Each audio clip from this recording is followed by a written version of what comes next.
Hello friends, welcome back to my another new video. বন্ধুরা, আজকে আমি আরও একটা নতুন রেসিপি তোমাদের সঙ্গে শেয়ার করব।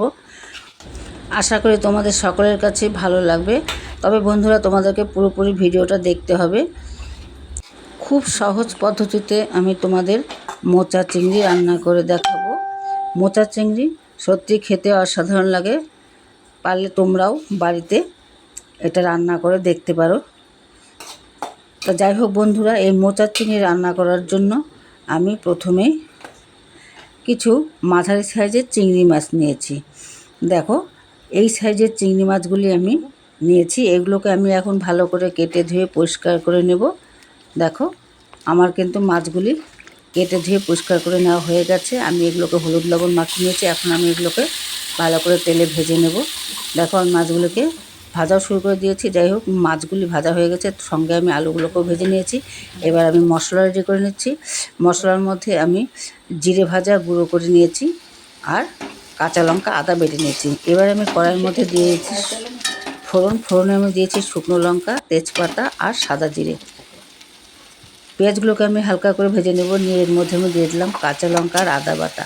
এর মধ্যে কিন্তু আমি আর অন্য কিছু মশলা দিইনি। কাঁচা লঙ্কা আর আদা বাটা দিয়ে আমি ভালো করে কষিয়ে নেব। দেখতে পাচ্ছ, এখন আমি এর মধ্যে দিয়ে দেব হলুদ গুঁড়ো আর স্বাদ মতো লবণ। আমি দিয়ে দিলাম। এখন আমি আর একটু নেড়ে চেড়ে ভালো করে এটাকে রান্না করে নেব। এখন আমি এর মধ্যে দিয়ে দিলাম স্বাদ মতো চিনি দিয়ে আর একটু কষিয়ে নেব। কষানো হয়ে গেছে। এখন আমি এর মধ্যে দিয়ে দিলাম আমি যে আগে থেকে মোচাগুলো সেদ্ধ করে কচলে রেখেছিলাম, সেগুলোকে আমি এখন কড়াইয়ের মধ্যে দিয়ে দিলাম। মশলার সাথে এই মোচাগুলোকে আমি খুব ভালো করে রান্না করে নেব। খুব ভালো করে নেড়ে চেড়ে এই মশলার সাথে মোচাগুলোকেও আমি কষিয়ে নেব।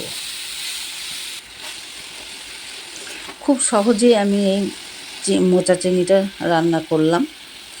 এখন আমি এর মধ্যে দিয়ে দিলাম আমি যে আগে থেকে আলুগুলি ভেজে রেখেছিলাম, সেই আলুগুলি ওর মধ্যে দিয়ে দিলাম।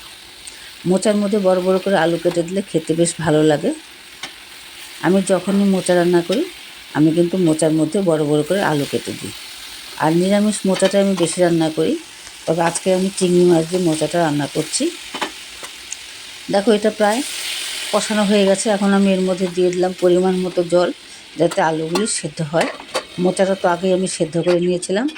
দেখো, আমার কিন্তু মোচাটা বেশ কষানো হয়ে গেছে। এখন আমি এর মধ্যে দিয়ে দিলাম আগে থেকে ভেজে রাখা জিরের গুঁড়ো দিয়ে নেড়ে চেড়ে এখন আমি এর মধ্যে দিয়ে দিলাম গরম মশলা আর দিয়ে দিলাম ভাজা চিংড়ি মাছ। এবার আমি খুব ভালো করে নেড়ে চেড়ে এগুলোকে একসাথে মিশিয়ে রান্না করে নেব। দেখো, একসাথে মিশিয়ে রান্না করে নিয়েছি। এবার আমি এর মধ্যে দিয়ে দিলাম 1 টেবিল চামচ ঘি দিয়ে আর একটু নেড়ে চেড়ে আমি এগুলোকে নামিয়ে নেব। দেখো, আমার মোচা চিংড়ি রান্না কমপ্লিট। এখন আমি এই মোচা চিংড়ি নামিয়ে নিচ্ছি। বন্ধুরা, ভিডিওটি ভালো লাগলে প্লিজ লাইক, কমেন্ট, শেয়ার করতে ভুলো না। আর যারা ইউটিউব থেকে দেখছো তারা আমার চ্যানেলটিকে সাবস্ক্রাইব করে দিও। আর যারা ফেসবুক থেকে দেখছো তারা আমার পেজটিকে ফলো করে দিও। আবার দেখা হচ্ছে পরবর্তী ভিডিওতে। ততক্ষণ তোমরা সুস্থ থেকো, ভালো থেকো আর এইভাবে আমার পাশে থেকো। ধন্যবাদ।